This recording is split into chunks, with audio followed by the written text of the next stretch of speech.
마태복음 28장 20절 말씀으로 함께 나누도록 하겠습니다. 함께 읽겠습니다.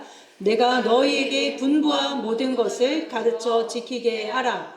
볼지어다 내가 세상 끝날까지 너희와 항상 함께 있으리라 하시니라. 아멘. 네, 제가 이제 기도 가운데에 이 말씀을 주셨습니다. 그래서 평상시 알던 말씀이지만 하나님께서 다시금 주셨을 때는 뭔가 의미가 있기 때문에 이 말씀을 다시 한번 제가 혼자 읽어봤습니다. 내가 너에게 분부한 모든 것을 가르쳐 지키게 하라. 볼지어다 내가 세상 끝날까지 너와 함께 있겠다라는 제 말씀을 다시 한번 새기면서 예수님께서 말씀하신 이것에 대해서 다시 깊게 생각하기 시작했습니다. 하나님께서 왜 이 말씀을 주셨지? 무엇을 가리키라는 걸까? 무엇을 분부하신 걸까? 이 모든 것이란 무엇일까? 이렇게 의문을 갖고 말씀을 다시 보기 시작했습니다. 결론부터 말씀드리면 답은 이미 이 말씀 안에 있더라고요. 이 구절 가운데에 답은 이미 들어있었습니다. 뭐냐면 볼지어다 내가 세상 끝날까지 너희와 항상 함께 있겠다. 이게 벌써 결론이 이 말씀 가운데에 들어있더라고요. 그래서 예수님께서 분부하신 그 모든 것의 핵심은 지금 결론부터 말씀드리면 함께 하심이라는 거예요. 함께 하심. 끝날까지 내가 너희와 함께 있겠다. 이것을 먼저 말씀을 해주신 것입니다. 그래서 이 말씀은 무엇을 더 해라. 이 모든 것이라는 것은 어떤 목록을 이야기하는 것이 아닙니다. 그것을 말하는 것이 아니라 너희가 누구와 함께 걷느냐에 대한 이야기라는 것이죠. 그래서 시편 23편 1절에서 4절 말씀을 보게 되면 여호와는 나의 목자시니 내게 부족함이 없으리로다. 그가 나를 푸른 풀밭에 누이시며 쉴만한 물가로 인도하시는도다. 내 영혼을 소생시키시고 자기 이름을 위하여 의의 길로 인도하시는도다. 내가 사망의 음침한 골짜기로 다닐지라도 해를 두려워하지 않을 것은 주께서 나와 함께 하심이라. 주의 지팡이와 막대기가 나를 안위하시니이다 라고 하셨습니다. 골짜기를 피하게 해주시겠다는 것이 아니라 내가 함께 하겠다. 그 말씀이신 거죠. 지금 약속하신 말씀처럼. 히브리적 사고에서 볼지어다라는 것은 눈으로 확인해라라는 뜻보다 더 깊은 의미가 있습니다. 영적 지각으로 알으라는 거예요. 알으라. 그리고 지키게 하라는 것은 그것을 행위로서 완벽한 행위로 성취하라는 것이 아니라 그분의 함께 하심을 떠나지 않는 상태, 그분의 임재 안에서 도망하지 않는 것, 그리고 사망의 골짜기에서도 그분이 함께 계시다는 것을 기억하는 것이 바로 지키는 것입니다. 우리가 어떤 행위로서 지키는 것이 아니라. 그러면 세상 끝날까지 내가 너희와 함께 있겠다. 이 세상 끝날이라는 것은 우리가 많이 들었습니다. 어떤 시간의 끝이 아니라 그 한 사람 한 사람의 육신의 종말을 이야기하는 것입니다. 우리가 흔히 이해하는 세상 끝은 어떤 우주적인 종말, 역사적인 마지막 날을 이야기하지만 여기서 말씀하시는 세상 끝은 너희 안에서 세상이 끝날 때까지 내가 너희와 함께 있겠다. 너희 안에는 그 세상이 멸할 때까지 내가 너와 함께 있겠다는 뜻입니다. 한 문장으로 다시 정리해드리면 예수님은 세상의 마지막 날까지 내가 종말 때 이 세대적 종말까지 내가 함께 하겠다 이 말이 아니라 너라는 세상이 끝날 때까지 너를 흑암 속에 가두고 너를 진리 가운데 서지 못하게 하는 그 세상이라는 구조가 끝날 때까지 내가 너와 함께 하겠다 이 말씀이라는 것입니다. 그리고 그 끝은 어떤 파괴가 아니라 소멸을 통한 다시 부활하게 하시는 말씀이신 것이죠. 우리 교회에서 너무 많이 이야기하고 있는 그 육신의 생각의 종말, 육신으로 작동하던 나의 종말. 그래서 이 세상 끝이 반드시 우리 가운데 와야 되는데 우리는 못 갑니다. 우리 스스로 세상 끝으로 갈 수 없어요. 반드시 예수님의 그 진리의 말씀이 동행하셔야만이. 그래서 예수님께서 세상 끝날까지 내가 너희와 함께 있을 테니까 너 사망의 골짜기를 갈지라도 너 기억해. 내가 함께 있어. 이걸 붙들라는 말씀이셨습니다. 그리고 그것을 가르치라는 말씀이셨어요. 내가 너에게 분부한 모든 것이라는 것은 바로 이것이었다라는 것입니다. 잘 정리된 나, 그리고 신앙적으로 성공한 나, 열매를 맺은 나와 함께 하시겠다는 것이 아니라 무너졌고 해체되었고 소멸되는 과정 속에 나와 함께 하신다는 하나님의 약속인 것이죠. 고운 가루가 될 때까지 함께 하겠다. 물이 바다를 덮을 때까지 내가 함께 하겠다. 고운 가루가 된다는 것은 이제 육체적 저항이 사라질 상태를 말합니다. 덩어리, 그러니까 의지가 남아있지 않는 상태. 내가 내 스스로 무엇을 하려고 하는 하나님 앞에 드리고자 하는 그런 것들이 남아있지 않는 상태. 스스로의 어떤 형태를 주장하지 않는 상태가 고운 가루가 된 것이죠. 그리고 그 지점이 바로 예수가 함께 있는 자리가 되는 것입니다. 이 말씀을 다시 한번 읽어보겠습니다. 지금 나눈 그 깨달음의 말씀으로 읽어보면 이렇게 됩니다. 볼지어다 내가 너희 안에 세상이 끝나고 육신의 생각이 더 이상 너희를 주장하지 않게 될 때까지 너희가 고운 가루처럼 흩어질 때까지 그 모든 과정 속에 내가 함께 있겠다 라는 약속의 말씀이라는 것입니다. 이것이 어떤 지상명령에서 전도할 때 들고 나가는 말씀이 아니라 너의 세상의 끝이 올 때까지 내가 너희와 함께 있을 테니까 너 두려워하지 말아라. 내가 함께 있다. 골짜기를 지나가지 않겠다는 게 아니라 골짜기 갈 때에 그 세상 끝을 향하여 걸어갈 때 나 함께 있을게. 네가 무너질 때도 함께 있었고 계속 함께 있겠다는 말씀이에요. 그것을 가르치라는 말씀이에요. 그 말씀을 주시더라고요. 기도하는데 그 말씀이 문득 임해서 이 말씀을 다시 한번 보게 되는 거예요. 저도 뭐 지상 명령으로 계속 이렇게 보다가 하나님께서 말씀을 주시니까 이 말씀이 다시 열리는 거죠. 너무 위로가 되더라고요. 저 개인적으로는 나라는 세상이 끝날 때까지 나를 지배하고 있는 이 나라는 세상이 끝날 때까지 함께 하신다니 너무 감격인 거예요. 너무 감사하더라고요. 나라는 세상까지 함께 하신다고 하니까 너무 이게 정말 저한테는 감동이 되었습니다. 이 말씀을 이 말씀만 딱 떼어놓고 보면 안 되고 이 말씀을 하신 그 배경으로 그래서 올라가 봤습니다. 이 말씀을 언제 하신 거냐면 안식일 다음 날 예수님께서 십자가에 못 박히시고 무덤에서 부활하신 그때를 배경으로 하고 있습니다. 그래서 안식일 다음 날은 우리가 창조와 연결해 보면 새 창조의 역사입니다. 그러니까 주의 첫날의 새벽이 되겠죠. 부활 후 안식 후 첫날. 이 말씀이 배경이 그렇습니다. 그래서 이 말씀은 지금 마태복음 28장 20절만 읽었지만 마태복음 28장 전체는 예수님의 죽음과 부활을 이야기하고 있는 거예요. 그리고 마지막 절에 내가 분부한 모든 것을 가르쳐 지키게 하라는 말씀이 이제 나오게 됩니다. 지금 장소적 배경으로 보면은 여기는 무덤이에요. 지금 무덤입니다. 예루살렘에 있는 무덤인데 예수님께서 예루살렘에서 이제 십자가에 달려 죽으십니다. 무덤이 의미하는 바는 뭐냐면 율법 아래의 세상의 구조를 무덤이라고 이야기합니다. 율법 아래에 있는 인간의 최종의 자리가 무덤이 되겠죠. 사망을 이야기합니다. 하나님이 그 자리에서 지금 역사하시는 것을 보여주는 것이죠. 그러니까 인간의 끝이라고 선언된 그 자리, 무덤이라는 그 자리, 거기서 하나님이 시작을 선언하시는 거예요. 저번 주에 말씀도 이제 막벨라굴 말씀을 하셨습니다. 이중의 뜻을 갖고 있다 그랬잖아요. 그 막벨라굴이 죽음과 부활을 함께 의미하고 있는 것처럼 오늘 말씀도 그런 맥락의 이야기라는 것입니다. 오늘 오전의 말씀도 이제 이런 맥락의 말씀을 하셨는데 우리 이제 말씀 나누시는 분들이 무슨 말씀 하실 거예요? 그래? 그럼 나도 비슷하게 가야겠다. 이렇게 하는 게 아니거든요. 전혀 이제 서로 이야기를 안 하고 말씀을 하는 건데 딱 들어보면 같은 맥락을 가지고 같은 주제를 가지고 가시는 것을 보게 되더라고요. 그러니까 이 지금 무덤은 인간의 끝이라고 선언한 그 자리, 그러니까 세상의 끝날이 온 그 자리에 예수님께서 부활하시는 장면을 통해서 하나님께서 우리에게 어떻게 일하시는 그 구조를 보여주고 계시다라는 것입니다. 이 장소가 지금 갈릴리입니다. 이 말씀에 보면은 28장의 말씀에 보면은 너희보다 먼저 갈릴리로 가겠다라는 말씀이 나옵니다.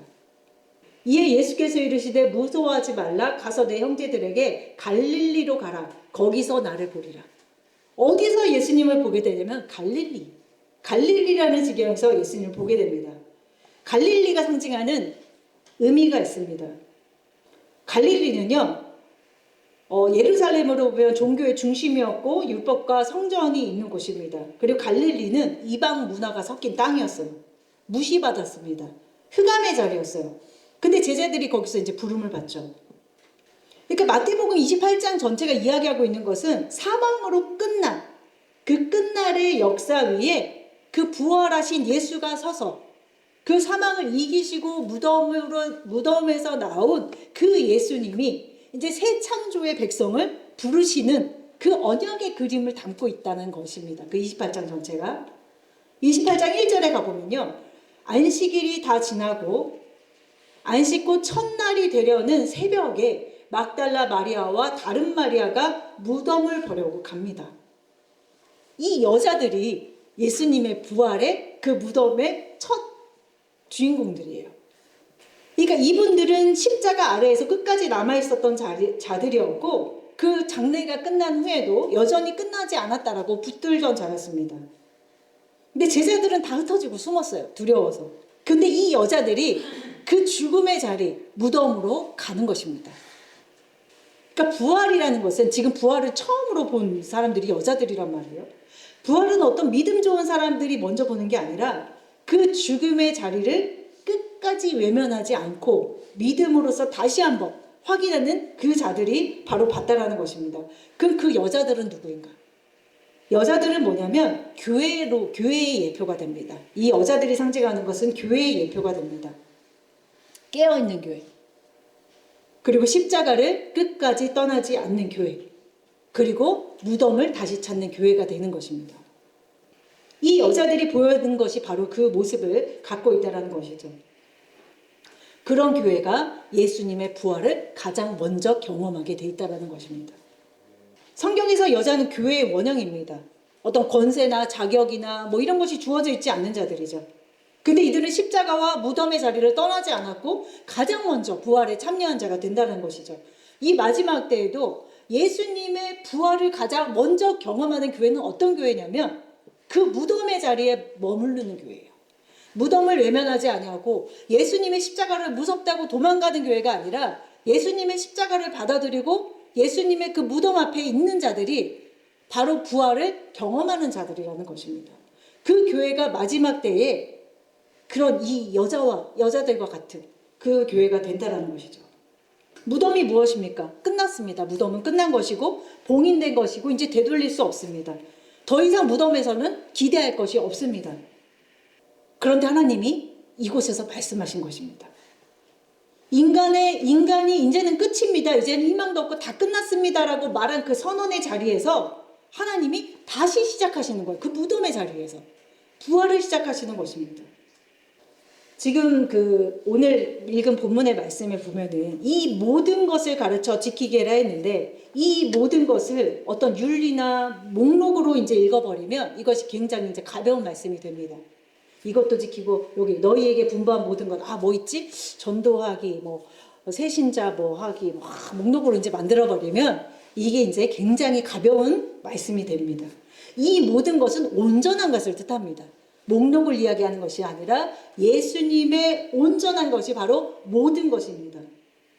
그래서 예수님께서 죽으시고 부활하신 다음에 하신 가르쳐 지키게 하라고 하신 그 모든 것은 내가 말하고 있는 성경 전체에서 말하고 있는 본질을 가르치라 이거예요. 본질을 알게 하라. 그 뜻입니다. 목록을 이야기하는 것이 아니라 내가 너희를 죽음 가운데서 부활로 이끌어가는 그 본질의 말씀을 가르치라.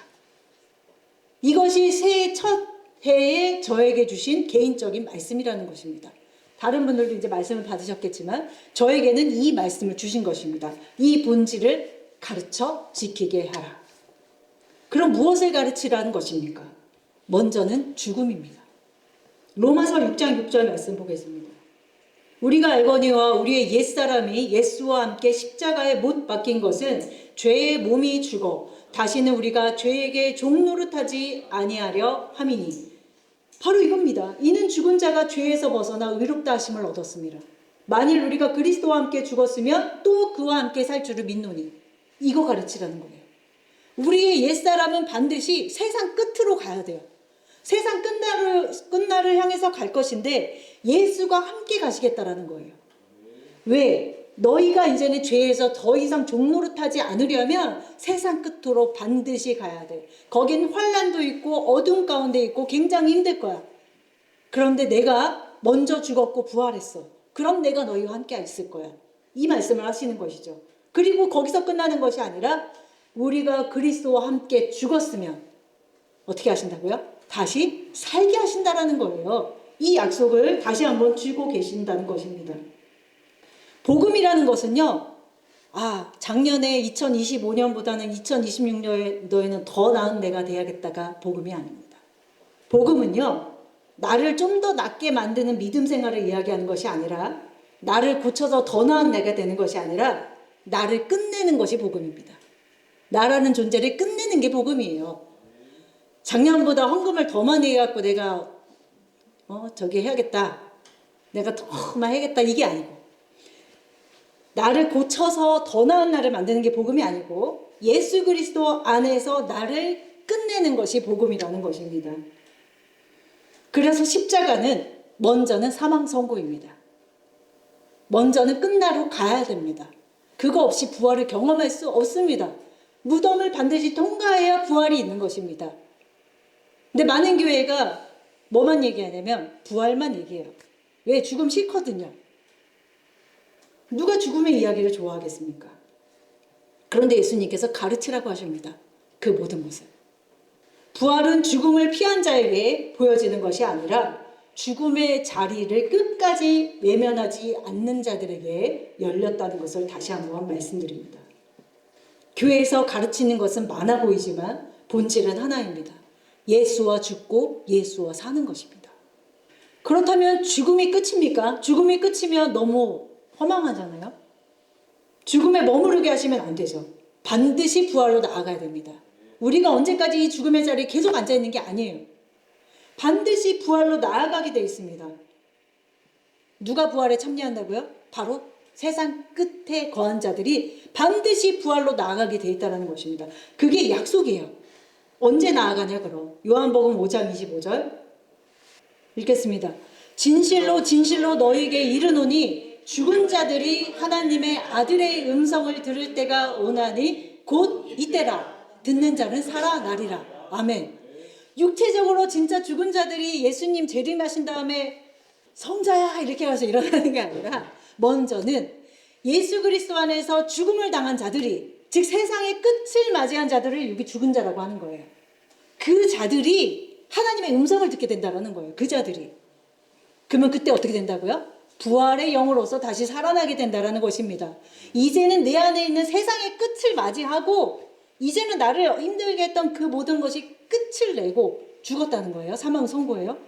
그리고 아들의 음성을 듣게 되면서 아들의 영으로서 다시 살아가는 상태.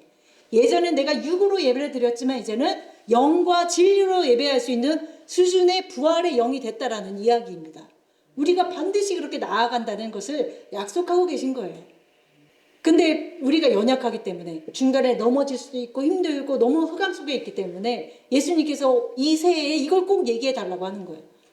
세상 끝날로 갈 건데 너무 힘이 들 건데 내가 너와 함께 있을 거야. 그걸 꼭 얘기해라. 이야기를 하시라는 것입니다. 죽은 자는요 스스로 아무것도 할 수 없습니다. 세상이 끝난 자들, 이 이야기를 제가 말씀을 정리할 때에 생각난 말씀이 있었습니다. 전도서 7장 2절 읽겠습니다. 초상집에 가는 것이 잔치집에 가는 것보다 나으니 모든 사람의 끝이 이와 같이 됨이라. 산자는 이것을 그의 마음에 둘지어다. 슬픔이 웃음보다 나음은 얼굴에 근심하는 것이 마음에 유익하기 때문이니라. 지혜자의 마음은 초상집에 있으되 우매한 자의 마음은 혼인집에 있느니라. 자, 이 말씀 뭘까요? 이제 우린 장례식장만 찾아다녀야 될까요? 왜? 지혜로워서 이제 혼인집은 조금 상가고 자, 이 말씀은 내 안에 있는 교회에 대한 이야기입니다. 보여지는 교회에 대한 이야기입니다. 초상집과 잔치집이 나옵니다. 오늘날 교회는 두 가지 교회입니다. 초상집이 있고요, 잔치집이 있습니다. 그런데 오늘 말씀에 뭐냐면 지혜자의 마음은 초상집에 있다고 했습니다. 근데 우매자의 마음은 잔치집에 있는 것입니다. 우리 교회는 왜 이렇게 초상집 같아 맨날 죽는 얘기나 하고. 근데 예수님께서 먼저는 초상집에 있으라고 하십니다. 왜 초상집이 잔치집보다 나은 것일까요? 이것은 어떤 도덕적인 겉면을 이야기하는 것이 아닙니다. 슬퍼하는 게 더 성숙하다는 이야기도 아닙니다. 초상집이 의미하는 것은 뭐냐면 인간의 끝이 있는 곳에 거하라는 것입니다. 세상 끝날에 거하라는 것입니다. 누구도 예외할 수 없고 누구도 협상할 수 없는, 누구도 넘어갈 수 없는 자리, 누구나 다 지나가야 되는 그 자리가 있는데 부활로 가기 전에 반드시 이 자리를 거쳐야 된다. 그것이 바로 초상집이라는 거예요. 산자는 이것을 마음에 둘지어다. 이것을 통과하라는 이야기입니다. 잔치집에는 무엇이 숨겨져 있냐면, 잔치집엔 겉으로는 굉장히 부흥하는 것 같고 뭔가 굉장히 으쌰으쌰하는 것 같지만 거기에는 무엇을 숨기고 있습니다. 무엇이 숨겨져 있냐면 내가 계속 갈 수 있다는 착각. 거긴 종말이 필요가 없는 거예요. 왜? 잘 나가고 있거든요. 아직 기회가 있는 희망이 있고요. 내가 아직은 예수 그리스도를 잘 믿는다는 환상이 있습니다. 이것을 감춰둡니다. 잔치집에서는. 하지만 초상집은 다 무너뜨립니다. 성취, 역할, 내가 쌓아온 예배, 내가 이루는 모든 것들 다 무너뜨리는 것이 바로 초상집입니다. 그것을 통해서 무엇을 이야기하는 겁니까? 남는 건 오직 하나. 아, 예수 그리스도뿐이구나. 내가 세우라고 했던 거 아무것도 없구나. 다 장사 지내는 거예요. 다. 내가 갖고 있는 모든 것이 다 장사 지내는 곳이 바로 초상집입니다. 하나님은 오늘날 우리에게 초상집에 거하라고 하는 거예요. 너로서 할 수 있는 모든 것을 나와 함께 장사 지내고 나의 이름만 남을 때까지 너희들은 초상집에 거하라. 그것이 지혜다라고 이야기하고 계신 것입니다. 그 지혜자의 마음을 가진 분이 있었습니다. 사도 바울께서 이렇게 이야기하십니다. 고린도전서 15장 31절에 형제들아, 내가 그리스도 예수 주 안에서 가진 바 너희에 대한 나의 자랑을 두고 단언하노니 나는 날마다 죽노라. 이분은 날마다 초상집에 거 있어요. 날마다 오늘 깨어나면 또 죽어, 또 죽어. 계속 초상집에 거 있는 거예요. 근데 그것이 심지어 나의 자랑이라고 이야기합니다. 골로새서 3장 3절 보겠습니다. 골로새서 3장 3절. 이는 너희가 죽었고 너희 생명이 그리스도와 함께 하나님 안에 감추어졌음이라. 우리 생명이신 그리스도께서 나타나실 그때에 너희도 그와 함께 있는 영광 중에 나타나리라. 그러므로 땅에 있는 지체를 죽이라. 곧 음란과 부정과 사욕과 악한 정욕과 탐심이니 탐심은 우상 숭배니라 라고 이야기합니다. 우리는 예수 그리스도 안에서 장사되어야 합니다. 그래서 제대로 된 교회는요, 잔치집의 논리에 있는 것이 아닙니다. 제대로 된 교회는 초상집에 거하라고 이야기하고 있다는 것입니다. 왜? 그것이 지혜의 말씀이기 때문에. 그래서 오늘 본문에 읽은 내가 분부한 모든 것을 가르쳐 지키게 하라. 이것은 내가 너희를 죽음에서 부활 가운데로 이끄는 그 길을 가리키라는 거예요. 무덤을 통과하고 갈릴리에서 만나서 부활의 음성을 듣는 그 순간까지 함께 하시겠다라는 거예요. 부활까지 가겠다. 내가 너희들을 초상집에만 거하게 하는 것이 아니라 초상집을 거쳐서 예수 그리스도와 함께하는 그 혼인잔치에 이를 때까지 내가 함께 하겠다. 그런데 다 건너뛰고 혼인만 원하는 거예요. 혼인잔치에만 참여하기를 원한다는 것이죠. 예수님께서 왜 부활 후에 갈릴리로 가셨을까요? 지금 이것은 굉장히 역사적인 사건이고 굉장히 위대한 사건인데 자 봐라 나 살았다 하면서 광장으로 나갔을 것 같습니다. 저 같은 경우에 니들이 죽인다 이렇게 살아있어 막 이렇게 알릴 것 같은데 자 봐라 막 이럴 것 같은데 예수님은 갈릴리로 가셨어요. 제자들에게 갈릴리로 와라. 내가 거기 있겠다. 거기서 나를 만나리라. 왜 그쪽으로 가셨을까요? 왜? 갈릴리는요. 이사야서 9장 1절에 보면은 스불론 땅과 납달리 땅 곧 요단 저편 이방의 갈릴리를 영화롭게 하셨다고 했는데 흑암에 행하던 백성이 큰 빛을 보고 사망의 그늘질 땅에 거주하던 자들에게 빛이 비추도다라고 이야기하고 있습니다. 여기 있는 단어를 보면은 흑암, 사망의 그늘, 이방의 땅 그것이 바로 갈릴리였어요.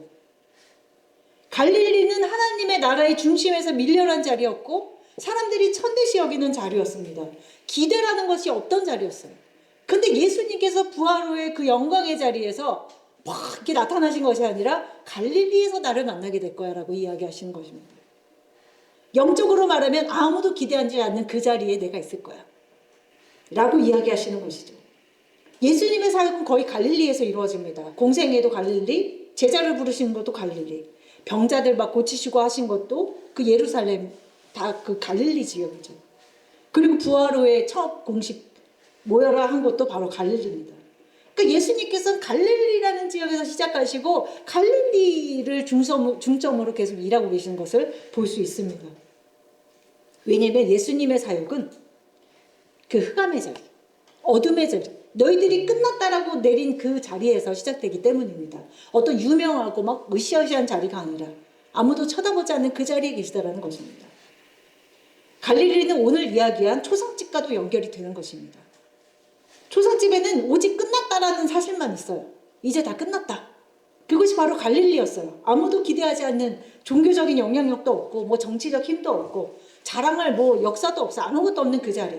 거기가 바로 초상집이었던 거예요. 예수님이 거기서 나를 만나리라 하시잖아요. 그래서 요한복음 1장 46절에 사람들이 이렇게 이야기합니다. 1장 46절 나다니엘이 이르되 나사렛에서 무슨 선한 것이 나겠느냐. 빌립이 이르되 와서 보라. 사람들도 이렇게 얘기했다는 거. 거기서 무슨 선한 것이 나. 이렇게 다 얘기했던 그 장소. 기대가 완전히 끊어진 그곳. 그런데 뭐라고 해요? 보라. 라고 이야기한다는 것입니다. 예수님은 그 초상집 같은 그 자리를 떠나지 않으시고 오히려 부활 후에도 갈릴리에서 나를 보게 될 것이라고 이야기하게 되는 것이죠. 예수님의 공생의 전체를 관통하는 말씀들이 있습니다. 나를 따르라. 자기를 부인하라. 자기 십자가를 지라. 너희가 생명을 잃으라. 그러면 얻을 것이다. 이렇게 이야기하고 계시는 것이죠. 다 무엇이냐면 죽음 뒤에 부활을 이야기하고 있는 거예요. 그래서 그 모든 것을 가르쳐 지키게 할 때 그 모든 것은 예수와 함께 죽고 예수와 함께 장사되고 너가 행했던 그 모든 세상이 끝이 나고 거기가 갈릴리래요. 거기가 갈릴리에서 이루어지는 거예요. 그리고 예수와 함께 다시 살아나는 거. 그것을 가르치라고 하시는 겁니다. 예수님께서는 고쳐서 쓰는 것이 아니라 뭘 다시 무슨 엄청난 훈련을 해서 하는 것이 아니라 신앙을 막 업그레이드 시키는 것이 아니라 다 끝내버려요. 끝내고 다시 시작하시는 거예요. 건축 지을 때 보세요. 건축 지을 때. 이 교회도 지을 때 한번 보세요. 뭐 하나 남기지 않고 싹 밀어버리고 그 위에 세우는 것처럼 너의 어떤 그 모든 것을 다 밀어버리고 다시 하나님께서 다시 시작하신다는 것입니다. 로마서 6장 4절 말씀.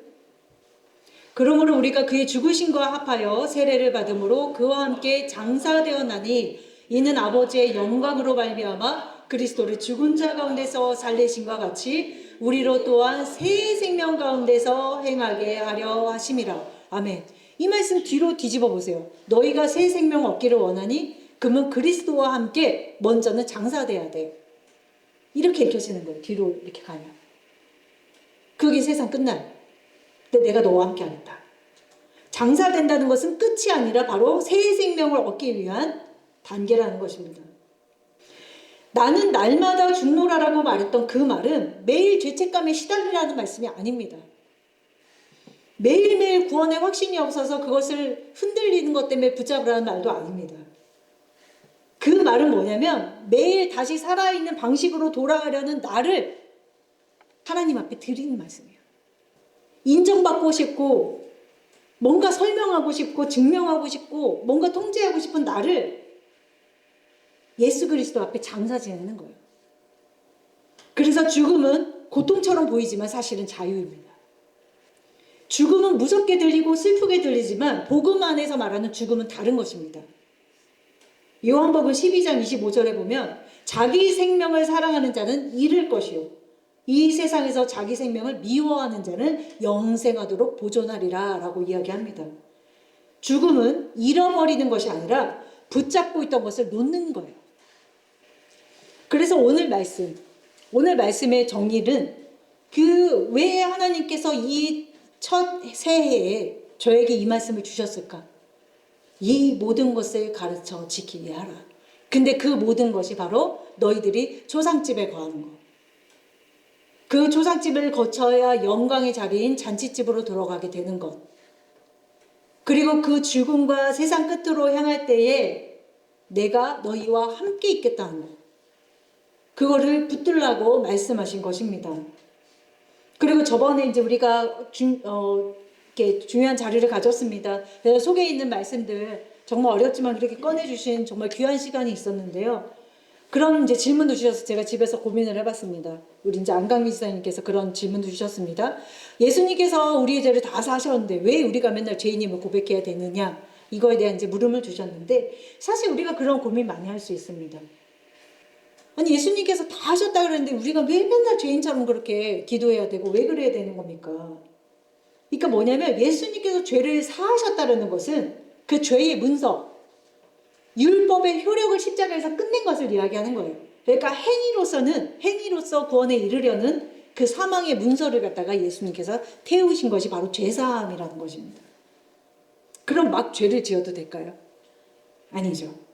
오히려 반대입니다. 이걸 관계로 생각하셔야 돼요. 우리가 만약에 예수님의 그 죄사함 가운데 서게 되면, 예수님의 그 사랑의 관계 가운데 있게 되면 막 죄를 짓는 삶을 살지 않습니다. 그것이 관계이기 때문에 무엇을 깨닫게 되냐면, 그렇게 하고도 날마다 죄를 짓잖아요, 우리는. 그럼 무엇을 느끼게 되냐면, 나는 역시 행위로서는 절대 구원받을 수 있는 자가 아니구나. 이것을 고백하게 됩니다. 왜? 날마다 나오는 죄회복과 싸우는 나를 보게 되거든요. 그래서 이 깨달음은 자기를 비하하라는 것이 아니라 예수 그리스도 앞에 자기를 드리는 것입니다. 주 없이 살 수 없습니다. 그렇게 계속 고백하는 그것이 되는 것이죠. 그래서 어떻게 하면 이것을 쉽게 좀 전달해 드릴까 하다가 예문으로 하나 한번 만들어 봤어요. 이제 어떤 집이 없는 한 고아가 어떤 집에 입양됐다고 칩니다. 이제 그 아이는 집이 생겼기 때문에, 그리고 아들이 됐잖아요. 그러니까 이제 쫓겨날 걱정도 없고 버려질 두려움도 없잖아요. 그렇죠? 그러니까 이 아들이 이렇게 생각합니다. 이제 어차피 아들 됐으니까 이제 맘대로 살아도 되겠지? 이렇게 하는 사가 있습니까? 아니죠. 자기를 버려진 나를, 죽을 수밖에 없던 나를, 의지할 수 없던 나를 이렇게 거두어 주신 아버지께 누가 이런 생각을 합니까? 오히려 그 안에서 어떻게 돼요? 아버지의 사랑, 나는 이제 더 이상 아프게 하고 싶지 않다. 그럼에도 불구하고 아프게 할 수밖에 없는 나를 늘 감사하며 그 마음으로 하나님 앞에, 그 아버지 앞에 나아가겠죠. 바로 그런 관계라는 것입니다. 이제 죄를 하나님께서 다 사했다고 해서 이제 죄사함의 이제 죄의 고백이 없는 것이 아니라 오히려 더 감사함으로써 감사의 그 말씀을 드리는 것이죠. 그래서 오늘 말씀은 좀 이제 질문에 답이 되셨는지 모르겠는데요. 죄의 고백은 자기 비하가 아닙니다. 오히려 사랑의 고백입니다. 주 없이는 살 수 없다라는 것이 바로 나는 죄인입니다라는 뜻입니다. 나의 행위로 주 앞에 갈 수 없는데도 불구하고 하나님께서 예수 그리스도의 십자가로 나를 행위로서 정죄치 아니고 나아오게 하시니 정말 감사합니다. 이 뜻이 바로 나는 죄인입니다라는 뜻입니다. 그래서 오늘 이 말씀을 이렇게 마치도록 하겠습니다. 그래서 저에게 먼저 주신 말씀이지만 여러분들에게 주시기 위해서 저에게 주셨겠죠. 너희들은 이것을 가르쳐 지키게 하라. 그래서 이 말씀을 여러분들도 붙드시고 조금 더 깊게 살피셔서 또 나누셨으면 좋겠습니다.